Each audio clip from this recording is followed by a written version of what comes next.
You would think that sending the entire economy into chaos, global economy really, in a way we haven't seen in a really long time, would make someone a little bit humble and at least gracious in explaining to people why they chose to do that. Not with Trump. Trump is more the opposite of humble and abrasive than ever. And you'll see here as reporters just keep going, but why? I mean, that's really the question we all have. Okay, we see what you're doing, but why are you doing this? And the explanation is all over the place, as we've been going throughout today's show. And here he snaps at the reporter for asking a really good question, which is, so what level of pain, is there any threshold of pain that, for example, you would see in the market that would make you go, all right, we got to pull back? Or is it you're full steam ahead no matter what happens, recession, etc.? And Trump says that's a stupid question. Click the subscribe button, put your seatbelt on. Here we go. Is there pain in the market at some point you're unwilling to tolerate this idea of a Trump put? Is there a threshold? I think your question is so stupid. I mean, I think it's I don't want anything to go down, but sometimes you have to take medicine to fix something. And we have such a horrible, we have been treated so badly by other countries because we had stupid leadership that allowed this to happen. They took our businesses, they took our money. And then back onto that. How is it a stupid question? And then he does it, and then he goes on to not answer the question, and he just goes back to shouting about the things that he's been shouting about for so long with no economic literacy. That's the other thing. If you're going, I keep doing this today. Is anyone home? I guess that doesn't make sense. Is anyone home in my head? In your head, Dumpy. If you're gonna do this, you're gonna crash everything and be crazy and then escalate. And then China's like, hey, okay, you did that. We're gonna do this. And the other country's like, we're gonna retaliate. And then Trump goes, that's insane. And now we're gonna go 100% tariffs. You're gonna go crazy. Can you at least know like this much, the size of your, you know what, this much about the economy? Like a little. Could you just flip open page 1 of an Econ 101? Just whoop. You don't even have to read it. Just read like the subheading. Can we get to the subheading? The heading? The title. Could you read the front of an econ book? You don't even have the respect to know a little bit about what we're talking about. And so then we don't, and that's what I was saying about the graciousness. He doesn't even have the respect for us to come forward and go, I'm asking you to suffer through pain. Even though I told you on the campaign trail, the opposite was going to happen. But I don't care. Now I'm saying you have to feel pain for an undetermined amount of time. But here's the exact plan. We're going to do these tariffs. By this benchmark, we're going to see these results. I'm going to then pass this bill to give you subsidization so you can be supported through the increasing prices. And then there's none of that. It's just sort of, I don't know. We're high on life and we're having fun. That's the mentality. We're just on this ride together. But you're the one controlling the roller coaster. You can't then look and be like, this is crazy on the roller coaster because you're the one who's doing the roller coastering. You know what I'm saying. You get it. Here we go. On the idea of crashing the markets on purpose, there's been some speculation, partly because of the video that was posted on Truth Social, that there was some sort of deliberate effort on your part to have the market sell off. Can you talk about that? No, that's not so. But I do want to solve the deficit problem that we have with China, with the European Union and other nations. And they're going to have to do that. And if they want to talk about that, I'm open to talking. But otherwise, why would I want to talk? And as you know, because of the tariffs, we have $7 trillion already committed to be invested in the... No. So this is what I've been saying. He posted on True Social video that, again, with some economic illiteracy in there, proclaims that Trump's genius 4D chess plan here is to refinance the U.S. debt, and the tariffs are going to make that happen. A bunch of holes in it. But then Trump gets asked, so you're doing this on purpose for that objective? Is that because that? I have a follow-up question if you say yes, but is that what you're doing? And he goes, that's not so. That's his quote. That's not so. Then why'd you post it? Just, could we not get some clarity? Some. And then he gets asked, so is this a negotiation or is it just your policy? Because he oscillates. People say, oh, and his whole crew does, this is for the sake of economically strengthening the United States, which is ridiculous. But they say the tariffs do that. The impact, manufacturing jobs come to the United States, everything's gonna be great. Somehow won't raise prices, but it'll be perfect. That they say the tariff will do that. And on the other hand, some go, this is a plan on the debt that we throw out because Trump just said that's not the case. And then some people say it's actually to negotiate so that other countries lower their trade barriers, but then they misstate many of those countries' trade barriers. But wait, Trump said the tariff was the thing that was going to bring the job. So if you remove the tariff, even if the other country remove their tariff, now the same closer to free trade environment that facilitates countries producing things in other countries or importing things because it's cheaper would exist, which Trump's saying he doesn't want. So is this a negotiation or is it not? And then let's hear Trump's response. 100%. On the tariffs, is it a negotiation now? Bloomberg, sir. Is it a negotiation or rules of the road? Go ahead. Another question, please. Sir, about TikTok. She asked too many questions. Another question. He lets her get her whole question out. So presumably he didn't like the question. And then Brian Krasenstein says, breaking, Trump's now considering a 90-day pause. This was a report for like 2 hours. And then you had some administration official, who was it? No, I have Ackman in my head. But then someone out there was going kind of waffling on it, like maybe he's going to do a pause on these tariffs. Then Trump comes out and goes, no, I'm not doing that. I'm not considering it. There's just no clarity. Brian Krasenstein says, apparently he's considering a 90-day pause, according to Bloomberg, on every country except China. What an S show. Peter Navarro was literally on multiple shows this morning saying the opposite.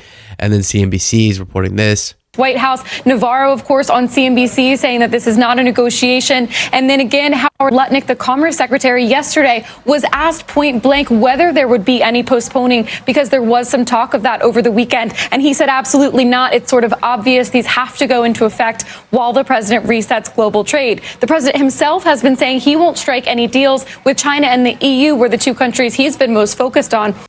Yeah, there's just no rhyme or reason. They're not synced.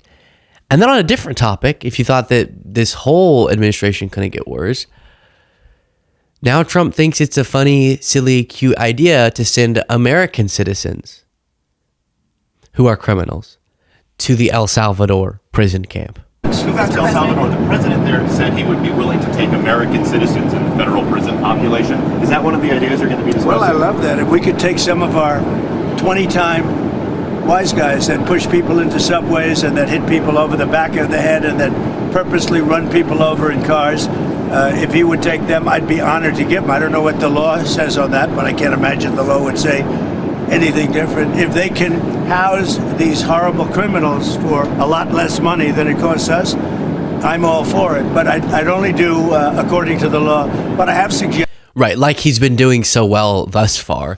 Because right there, any MAGA viewer will go, whoa, he said it's going to be bad people and only by the law. Yeah, well, he said something similar when he was talking about deporting violent, criminal, undocumented immigrants. And then he deported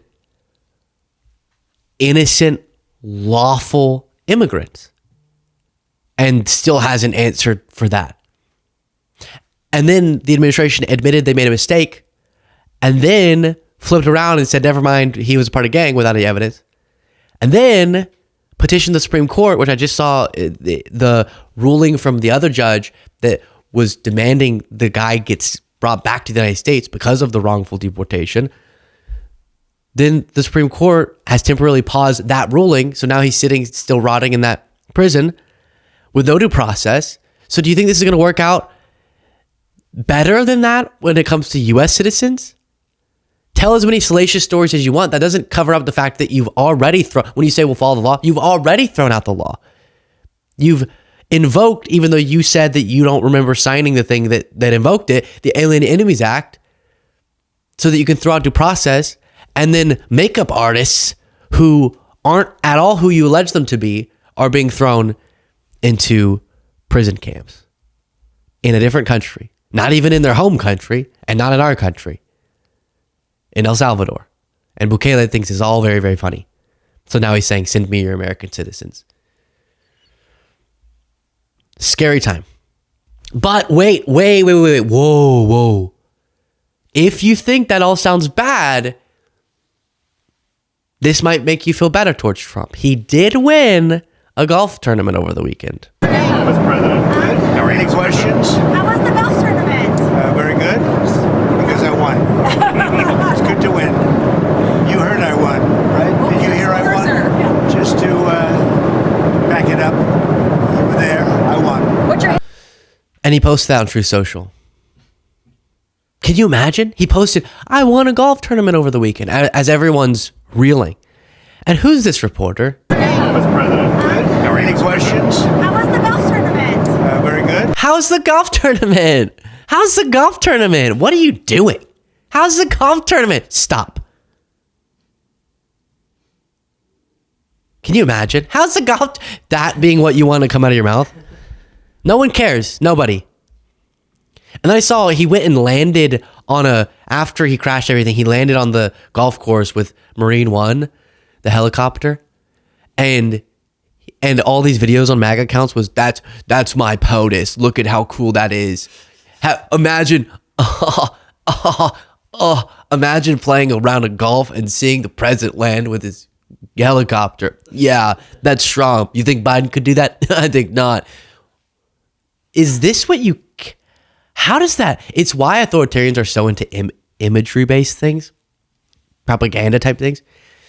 Because it does work on a lot of people. Oh, man. I wish my dad were that strong. He's so strong. And then they're... Well, you're focused on the wrong thing, sir. I don't care. Yeah, again, any president could demand that their helicopter land on a golf course. They go play golf. Most just focus on other things. Focus on other things. Then he just lies and says this. And it's not sustainable.